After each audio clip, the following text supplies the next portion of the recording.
윤정구 지스토TV입니다.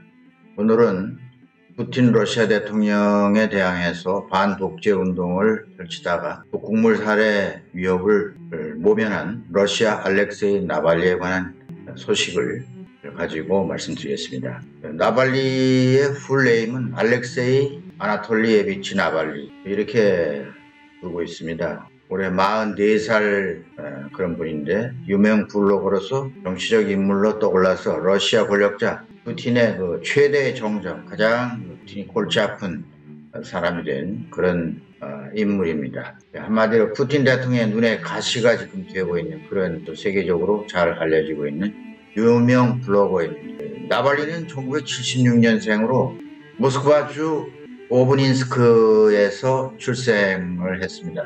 현 거주지도 모스크바입니다. 1993년 러시아 민족우호대학교에서 법학, 러시아 연방지원금융대학교에서 증권과 환전 공부를 했다고 합니다. 그리고 미국 예일 대학에서 종교는 러시아 정교회, 이렇게 알려지고 있습니다. 러시아와 우크라이나의 후손입니다. 아버지인 아나톨리 나발리는 우크라이나 키예프 출신입니다.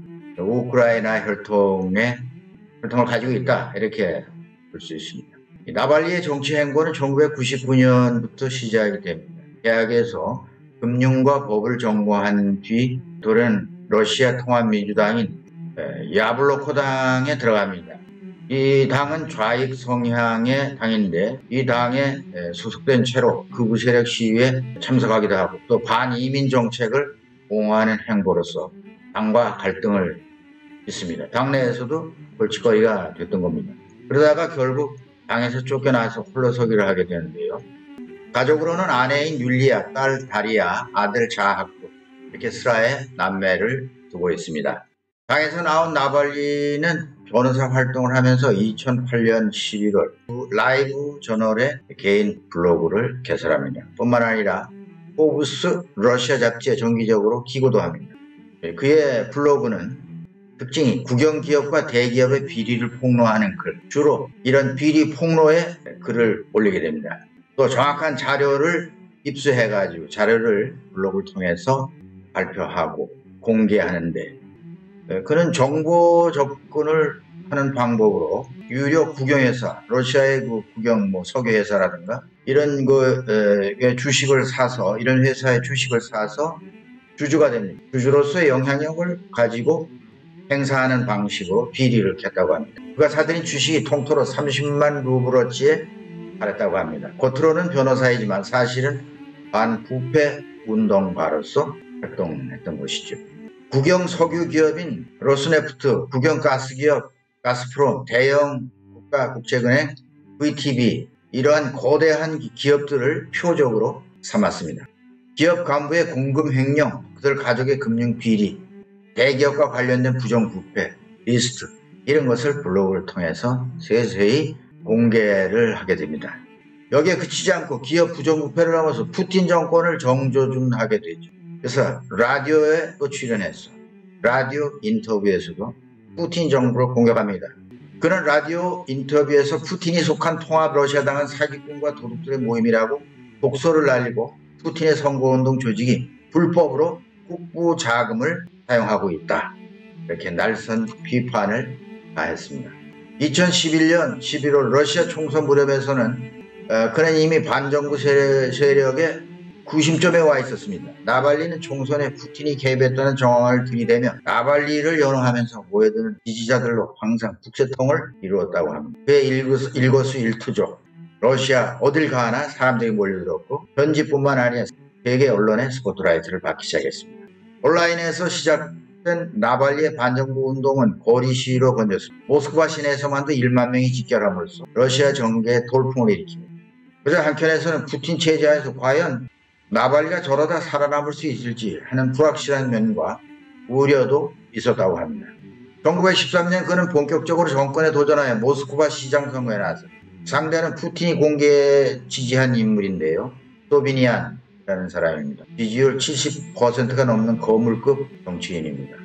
이 선거에서 나발리는 선거일을 한 달 앞두고 뒤늦게 출마를 했는데도 지지율 27% 이상을 이끌어냅니다. 전문가들은 비록 선거에서 졌지만 사실상 나발리가 소비아닌을 압도했다고 평가했습니다. 여지없는 크렘린 대항 세력의 강력한 리더로서 대항합니다. 반부패 블로거인 알렉세이 나발리의 성공은 러시아 정가의 새로운 시대의 돌풍으로 발칵 뒤집어졌습니다. 무소속의 30대 젊은이가 푸틴 정권의 정면으로 반기를 든 셈이니 지금으로 말하면 한 10년 전의 얘기입니다. 그는 2016년 6월 로이터와의 인터뷰에서 푸틴의 정치체제는 부패에 의하여 매우 약화되어 있으며 러시아에서도 5년 이내 아랍의 붐과 같은 반정부 데모 시위가 일어날 수 있다고 말했다고 합니다. 푸틴으로서는 섬뜩한 말이 아닐 수가 없겠죠. 푸틴 정권이 가만 관망하고 있을 적이 없죠. 보복이 들어갑니다. 나발리가 과거 히로프주 법률고문으로 일할 때 국영 목재소에 공금 1600만 루블, 우리 돈 약 5억 6천만 원을 횡령했다는 의혹을 뒤집었습니다. 이 사건으로 긴 법정 싸움이 이어졌습니다. 나발리는 조작되고 거짓된 의혹이다 라고 목소리를 높이며 더 거세게 항의했습니다. 그러나 주 법원은 끝내 나발리에게 유죄 판결을 내렸고 징역형을 받습니다. 그러나 2018년 대선이 있었을 때도 대선에 출마하려고 했다가 이 횡령죄 때문에 출마를 포기해야만 아마 푸틴이 대선을 겨냥해가지고 나발리의 발목에 족쇄를 채우려고 했는지도 모르겠습니다. 2017년에도 그는 독극물 테러로 목숨을 잃을 뻔한 적도 있습니다. 그해 시베리아 시위 현장에서 푸틴 지지 세력이 녹색 염료로 공격을 해서 한쪽 눈의 시력을 80%가량 잃었고, 또 작년 2019년에는 부금 중에 구치소에서 이유를 알 수 없는 알레르기성 발작이 일어나서 입원하는 일도 있었습니다. 당시 나발리의 주치의는 그가 알 수 없는 독성 화학물질에 노출됐다, 이렇게 했다고 합니다. 나발리뿐만 아니라 가족과 지지 세력도 탄압을 당했습니다. 동생 올레크는 회사돈 횡령 혐의로 수감됐고, 나발리 지지자들은 계좌가 동결돼 수억 원의 빚쟁이를 몰렸습니다. 러시아와 해외 언론은 푸틴 정권이 야권 인사들에게 돈 세탁 혐의를 뒤집어 씌우는 신종 금융 탄압을 하고 있다 라며 푸틴을 비난했는데요. 당시 월스트리트 저널은 러시아 정부가 야권 인사의 심리적 저항선을 무너뜨리는 방식으로 탄압하고 있다, 이렇게 비판을 했습니다.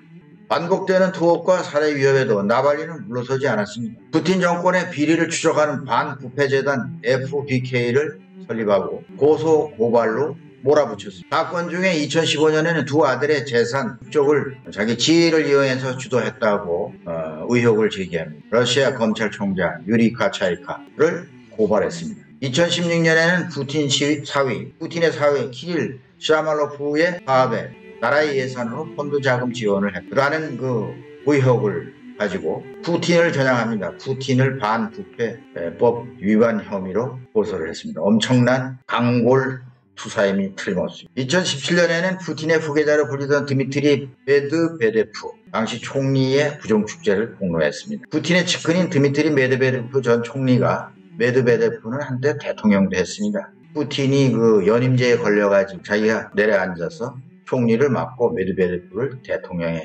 앉히는, 그러니까 소아비 대통령입니다. 실세 총리로서 4년 동안 총리직을 한 적이, 푸틴의 측근인 드미트리 메드베데프 12억 달러, 우리 돈 1조 4천억 원 규모의 부정축제를 했다 해가지고 자료를 유튜브에 올립니다. 유튜브에 그 부정축제 폭로가 올라간 즉시 영상의 조회수가 3,500만 조회수가 폭발적으로 기록이 됩니다. 이 사실을 알게 된 모스크바 시민, 또 주요 도시의 시민들이 수만 명이 참가해서 반정부 시위를 열었습니다. 결국 메드베데프는 지지율에 타격을 입고 올해 초에 사퇴하고 맙니다. 나발리의 주무대는 역시 온라인입니다. 페이스북과 트위터 등 각종 SNS에 시위 장소와 일정을 올리는 사람들이 모이는 식으로 집결했죠. 러시아 정부가 위기를 느끼지 않을 수. 지난해 러시아 정부는 구글 회사에 나발리 유튜브 영상을 좀 막아달라, 이런 요청을 했다고 합니다. 구글에서 나발리 영상에 제재를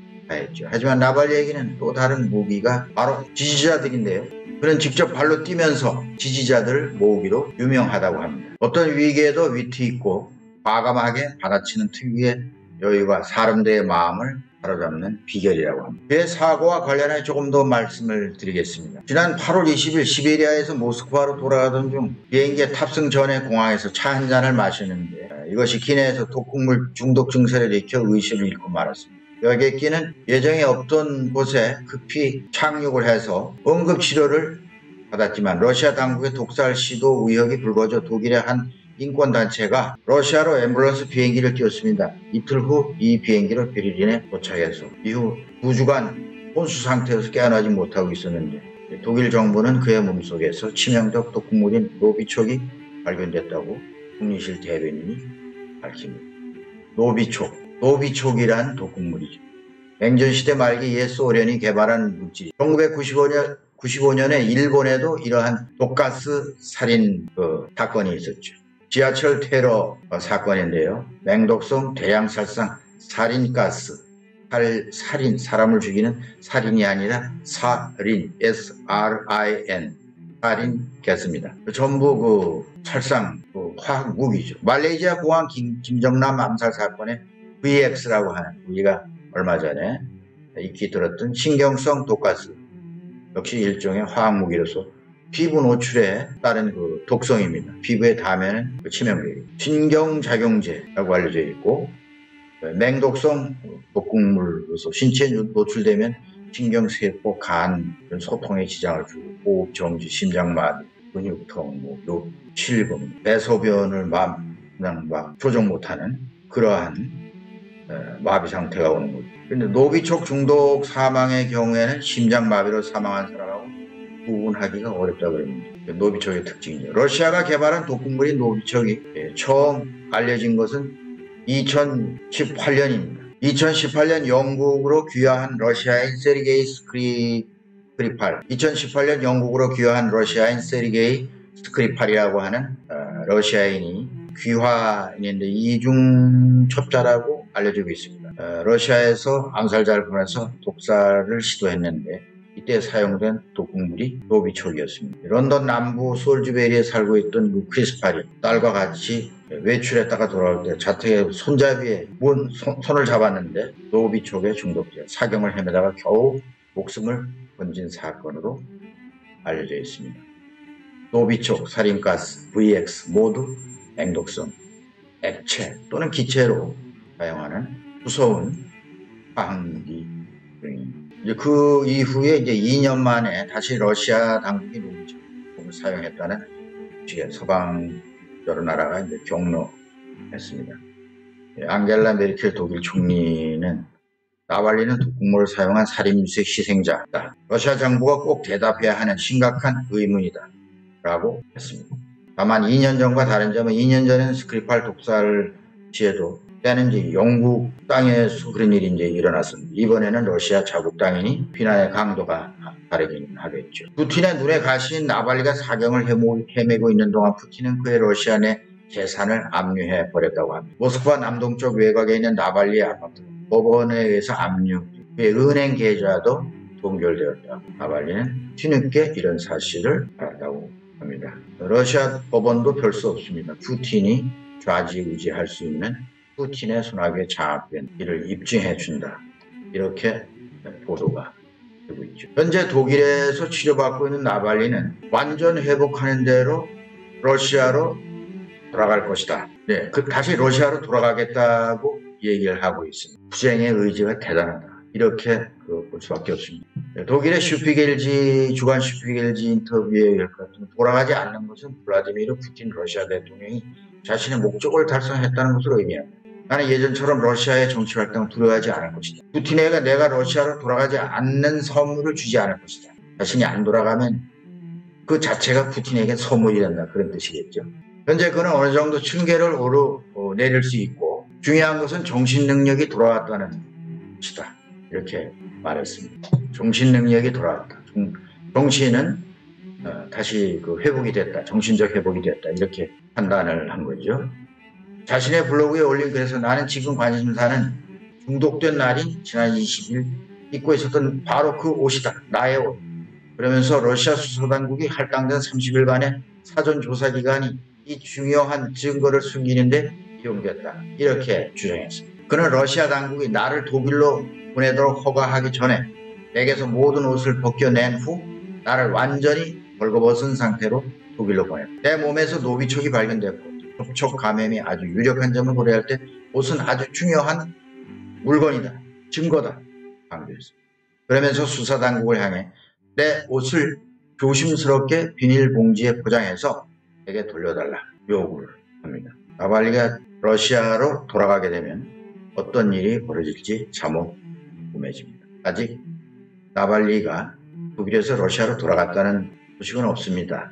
더 요양을 하기 위해서 독일에 머물겠죠. 하긴 푸틴으로서도 나발리에게 어느 정도 활동 공간을 보장해주는 척할 필요가 있을 것 같습니다. 그래야 지난번 그 셀프 개헌에서 성난 민심을 수습하는데 좋은 이미지를 줄 수 있고 소방국가로 하여금 러시아의 민주주의적인 신호를 줄 필요가 있으니 당분간은 주시하자. 뭐 그런 쪽을 택할지도 모르겠죠. 러시아에도 민주적인 면을 찾아볼 수 있다. 서방 세계 여러 나라에서는 나발리가 노비촉 독살 피해임을 단정하고 러시아의 강도 높은 비판을 가하고 있습니다. 미국의 백악관도 사건을 규탄해 독일의 메르켈 총리는 러시아가 꼭 해명해야 된다라고 했고 나토도 9월 5일자로 규탄을 했습니다. 프랑스, 영국 많은 나라가 각각 해명을 촉구하고 나섰습니다. 유럽연합 EU는 러시아 연방보안국장을 제재했습니다. 그리고 러시아인 6명, 푸틴의 측근들이죠. 단체 한 곳을 제재하기로 했다고 밝혔습니다. 결국은 푸틴에게 책임이 있는 것이다. 이런 뜻이겠죠. 흥미로운 일은 푸틴 러시아 대통령이 2020년 노벨 평화상 후보에 추천되었다는 사실. 그가 독살하려던 나발리도 노벨 평화상 후보에 나란히 추천되었다는 사실. 나란히 독살자와 독살당할 뻔 사람, 당할 뻔한 인물. 추천이야 누군들 못하겠습니까? 하는 푸틴은 러시아 작가 콩코프와 사회활동가 여러 명이 추천을 했다고 합니다. 그런데 상세한 추천 배경은 알 수가 없습니다. 크렘린 대변인은 개인이 한 것이니 우리와는 별 상관이 없다. 이렇게 말했다고 합니다. 나발리는 누가 추천을 했느냐. 미국 대학에 재학 중인 러시아인 교수 세르게이 예로페예프 뉴저지아 리커스 대학의 교수인데 자신의 페이스북을 통해서 나발리가 노벨 평화상 후보로 추천됐다. 나발리는 노벨 평화상을 받아야 된다. 그러면서 러시아 유명 대학의 여러 교수가 나발리를 추천했다고. 나발리에게도 논란의 여지가 없는 것은 아닙니다. 그는 인종차별로 한때 논란이 된 적이 여러 번 있습니다. 피부색이 다른 카프카스계, 영어로는 코카서스계입니다. 중앙아시아 쪽에 있는 그런 소련인들이죠. 카프카스계의 군인들을 바퀴벌레에 비유해가지고 사람은 총으로 죽여야 하지만 바퀴벌레는 스리퍼로 밟아 죽여야 한다. 이런 혹독한 말을 한때 논란을 줬었고, 러시아 내에 사는 그루지아인, 지금 조지아입니다. 조지아인들은 설치류 떼들이다. 쥐떼라고 말하는 거죠. 설치류 떼들이라 이해하고 추방해야 한다고 주장했습니다. 인종차별주의, 슬라브 민족주의자라는 비판도 받고 있다는 점에서 다소 아쉬운 면이 있습니다. 하지만 누가 노벨 평화상을 받아야 하는지 시청자 여러분께서 판단해 생각됩니다. 다만 노벨 평화상 권위가 추락되지 않았으면 하는 그런 오늘은 이만하겠습니다. 여러분 시청해 주셔서 감사합니다. 다음 시간에 다시 좋은 영상으로 뵙도록 하겠습니다.